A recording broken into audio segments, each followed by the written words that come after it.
Greetings YouTube, it's John, the old geek, and I've been a bit lax in my video making in recent weeks due to work and other commitments.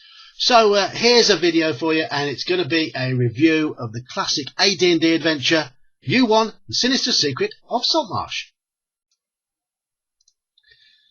Set in the world of Greyhawk, The Sinister Secret of Saltmarsh was one of the earliest AD&D modules to be intended for a low-level party, specifically levels 1 to 3. It was the first in a three-part series of adventures, the U series of adventures, U being short for underwater. 40 years after it was first published, it still features highly in a number of best-of lists, and online contributors to AD&D forums and chats speak very fondly of it. Why is this? Does it deserve the praise that it so often receives? Presentation-wise, it's pretty typical of the 1981 era. The main body of the module is a 32-page booklet with a loose outer cover containing most of the maps.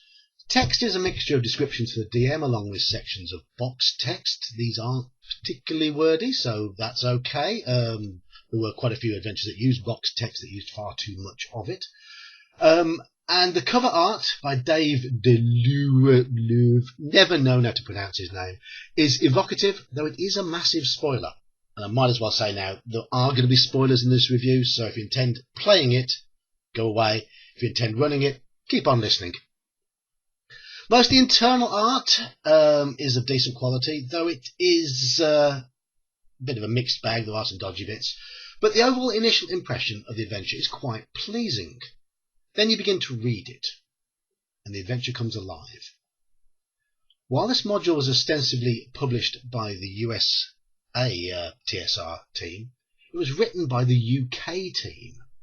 So this one by Dave J. Brown and Don Turnbull. And the UK influence shows. The writing is tight, descriptive, never wordy, and the attention to detail paved the way for what was to become the norm from that team in terms of the UK series. They merely followed on from this particular series. It is ripe with nautical terms and some lovely nuggets of bawdy humour along the way. The vast majority of adventures published up until this point have been relatively plot-free, open, often very sandboxy, or tournament-orientated funhouses. Now that's not a bad thing, but The Sinister Secret of Saltmarsh brought to the table the concept of a plot, something which a lot of the later modules were to follow. But while many of those handled the plot elements in a heavy-handed manner, this module never does. I believe it's because it mostly uses locations and exploration to further the plot, rather than scripted events. Here's a location. These are the adversaries, and this is what they are doing, and they will simply keep doing this until the party intervene. This approach works, and in the case of this adventure, it works beautifully. The adventure begins with the party hired to investigate a haunted house. Its owner has not been seen in years, and now there are flashing lights and spooky noises scaring any travellers away. The party go to the house, investigate the source of the alleged haunting, and then it all kicks off. Yes, this is the Scooby-Doo of D&D adventures, and people have criticised it for that, but I don't think it's a problem when the module is as tightly written as this one, especially when it leads to a fantastic finale. This module has two fantastic finales. The maps are a real strong point. The house itself feels really authentic. It's a massive step forward from the typically sort of random-ish dungeons that were common in this area of gaming. And then there's the boat from Chapter 2, perfectly realised, eloquently described in the text, and almost certainly used and reused by many a DM throughout the years whenever a campaign takes a nautical turn. This boat is lovely. It feels like a boat. It looks like a boat. It's described like a boat. It's laid out like a boat. It is a boat! So far, so good, but I've yet to get to what I believe to be the best facet of the adventure, and that's its pacing. It is best played using a a party of about 6 to 8 novice adventurers at first level, and the initial exploration of the house is rather gentle. There's not a lot that hurts the PCs unless they are careless or too trusting. And DMs will know exactly which bit I mean there. I'm just going to read out a little section of box text. This is a dirty, decayed bedroom, and the floor looks rather unsafe. In the far corner lies a man. He is obviously alive, though bound and gagged. He is clad only in undergarments and appears to have no weapons or equipment. DMs who have run this adventure will know exactly who I mean and who this box text refers to. And he's one of the greatest NPCs, in my opinion, in all adventures. He's such a lot of fun. But if they do choose to throw caution to the wind, the adventure does bite, and bite hard. The party will slowly discover clues along the way, which will help them piece together the plot. And when they dig deeper, all hell breaks loose against an intelligent and organised foe, and potentially that classic NPC. This then ends Chapter 1. The plot now has a natural break in which the party can recover and possibly gain levels. If they've been pretty thorough, then some or all of them can feasibly gain a level at this point. It's almost as if it's been designed precisely for this to happen. Of course it has. The adventure has been designed so well that I'm in no doubt whatsoever that the guys who wrote it knew exactly what they were doing when they were putting this break into the plot. Chapter 2 is shorter and is focused on dealing with the ringleaders in the enemy group, and it's here that the module gets even better, and where you realise exactly why that natural break is there, because the party will need those extra levels. This chapter is one of the most dynamic and satisfying sections of any module that I have ever run. Now it is a spoiler, but I'm going to go into a bit more detail about Chapter 2. Basically, the party have to approach a boat. The ringleaders are on that boat. The party need to find a way of getting on board and putting a stop to the goings-on. In a straight fight, the odds are very much stacked against the adventurers.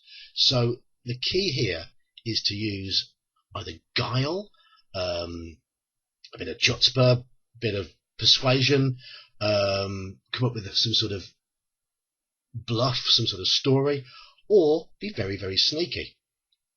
One of my groups were doing absolutely beautifully at this point, and they got to about 50 yards from the boat, and the party's bard decided to stand up and sing a rousing song to give everyone confidence for the battle that was to come.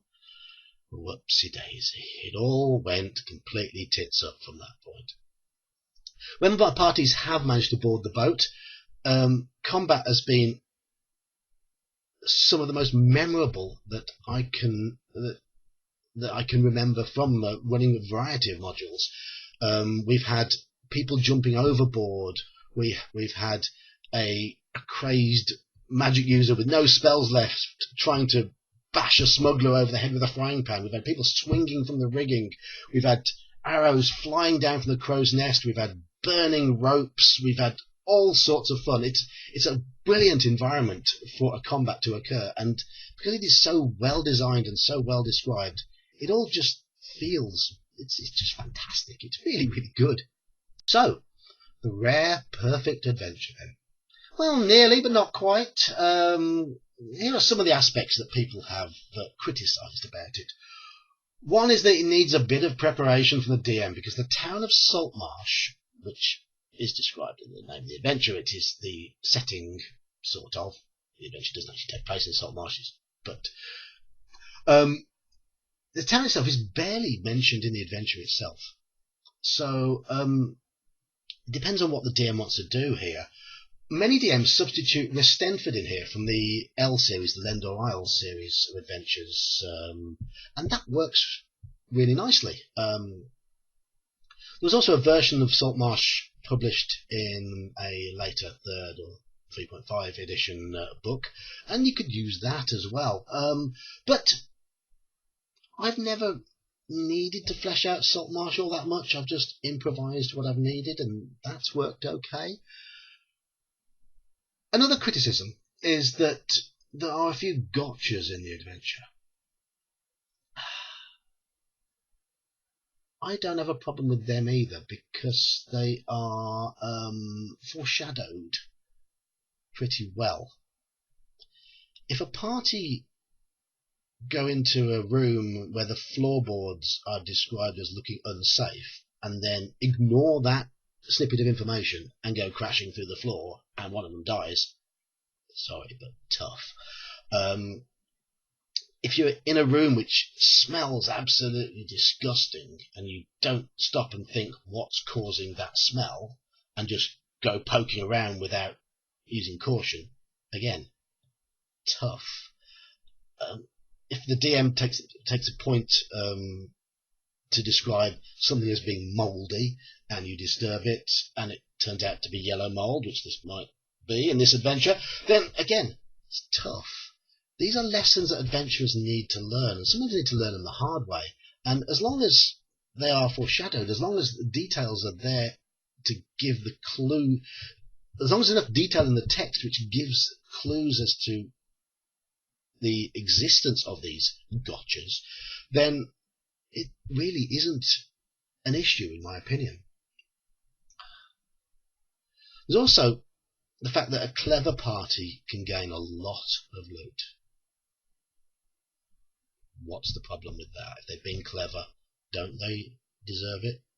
So what if they might come away from the adventure with a boat? It's an opportunity. There's a lot of valuable stuff there. Yeah, again, to get it, they've got to earn it.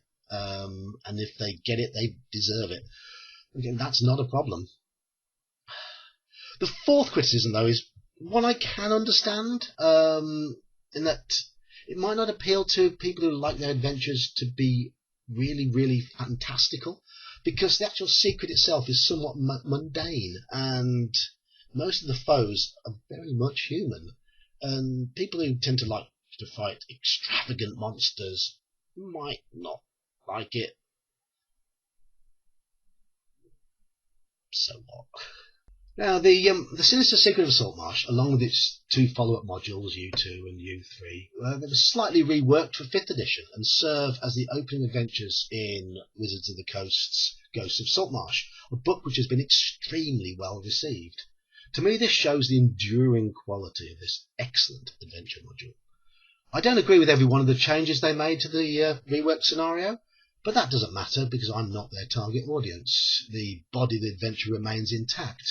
I love the fact that those new to the hobby are getting to experience this scenario, because it's one of those that really defined my gaming. I played it once or twice. I have DM'd it 5 times. It's never failed to be enjoyable. In my opinion, this module is a true gem. Low-level adventuring just doesn't get any better. And my rating for this adventure is 9.5 out of 10. Just losing that half for possibly a bit more description of Saltmarsh and the fact that people might get stroppy about it not being particularly fantastical. But 9.5 out of 10 is, I think, fair for what is, quite simply, a superb adventure. Thank you for listening. I hope you enjoyed this review. Click like, click subscribe, make a comment, whether you agree or disagree. Any comments, any interaction with the video helps get my channel noticed, which is lovely. Till next time, this is John the Old Geek signing out. I promise I'll be a bit quicker getting the next video done. See ya.